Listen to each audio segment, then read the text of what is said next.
everybody. Happy February 22nd. Happy to be with you. Tom Lydon, spearheading the Suburban 4-7 Sports Cave today. We'll be here till 11:30. Happy to be joined by Rico Beard from the New Detroit Sports 105.1, Tony Paul from the Detroit News. A ton to chew on. Justin Rose is down in Lakeland with the Tigers. We're going to join him shortly with his thoughts on the first couple days of spring training. But, guys, February, we talked about it in our little tease before the show started. It was always a dead month growing up, but it's changed so much in your mind. Why do you think it's changed? I think just sports going 24 hours, 7 days a week. You got something always going on now, whether, spring training just used to be a niche thing. Now everybody's in the spring training. The combine was just for a few, the GMs. Now it's on 24/7. So you always have something going on, whether it's hot stove, whether it's the hot stove of football, what's going to happen with free agents. You always got something to talk about. All right, Tony, before you answer, we need to go public with a little mea culpa here.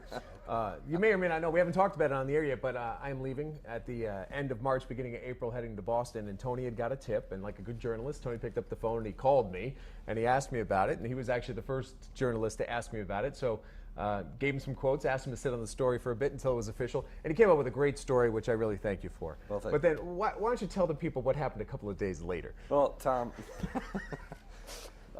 well, first of all, when you're doing a story on somebody leaving, I wanted to know, all the good stuff that's happened in your career here, all the best stories. So I asked you, what are some of your most memorable moments? And, the Wings winning the championship, the Super Bowl being here, the Tigers making the World Series, the Final Four, all that stuff, all typical stuff. I'm like, all right, I'll go with it. It ended up being a fine story, but then you go on the radio the very next day. No, it was 5 days later. All right, 5 days later. I embellish, the Brian Williams syndrome, the very next day.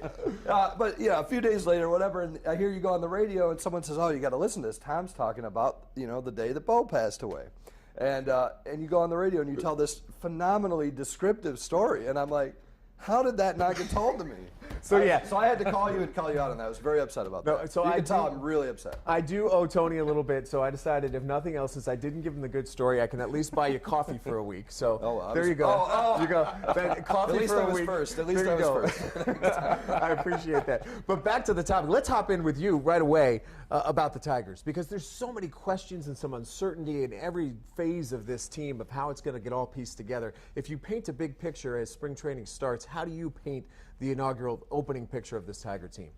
Well, it's a different team, and that scares a lot of fans. You don't have Max Scherzer, obviously. Torrey Hunter's gone. There was some shuffling, but I will say that there's a reason to be positive about this team for a couple of reasons. One, they're very athletic, and you have to like that. If Iglesias is healthy, and if Anthony Ghost in center field can hit a little bit, your defense all of a sudden is phenomenal. You got some athleticism up the middle where you want to be athletic. But I think the big thing, and people are going to be surprised when I say this, because they didn't go out and they didn't sign an Andrew Miller, they didn't sign a David Robertson or Francisco Rodriguez or whoever.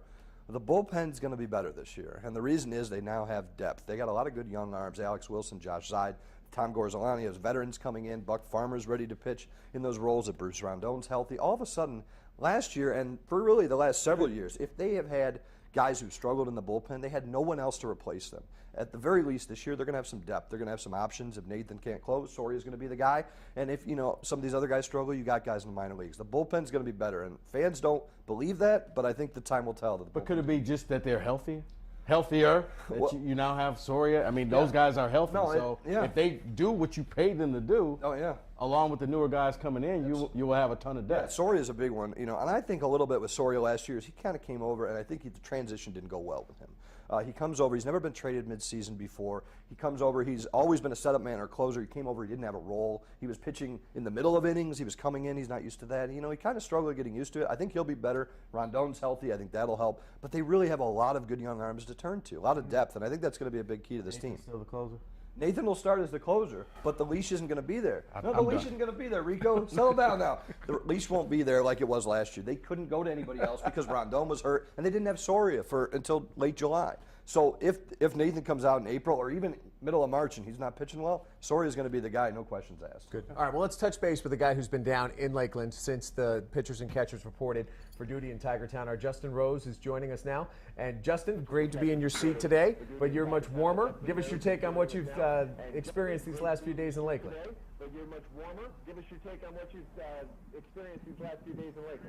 Well, I guess I should probably take off my sunglasses here a little bit. Oh, the bright sun, the 80-degree weather. The Tigers really have been grasping this whole spring training thing. Almost all the position players have already shown up. They don't have to be here until Tuesday, but guys like Ian Kinsler, JD Martinez are already here. They're already getting their workouts in. They're practicing just behind me, getting stretching and whatnot before they head over to the batting cages. But overall, this is just a reinvigorated team is how I'll probably put it to you guys right off the bat. I know we're working on a bit of a delay here, Justin, so bear with us as you're watching at home. We also encourage your tweets to us using the 7 Sports Cave hashtag. Justin, what, if anything, has jumped out surprising? Maybe people not there, maybe people showing up early?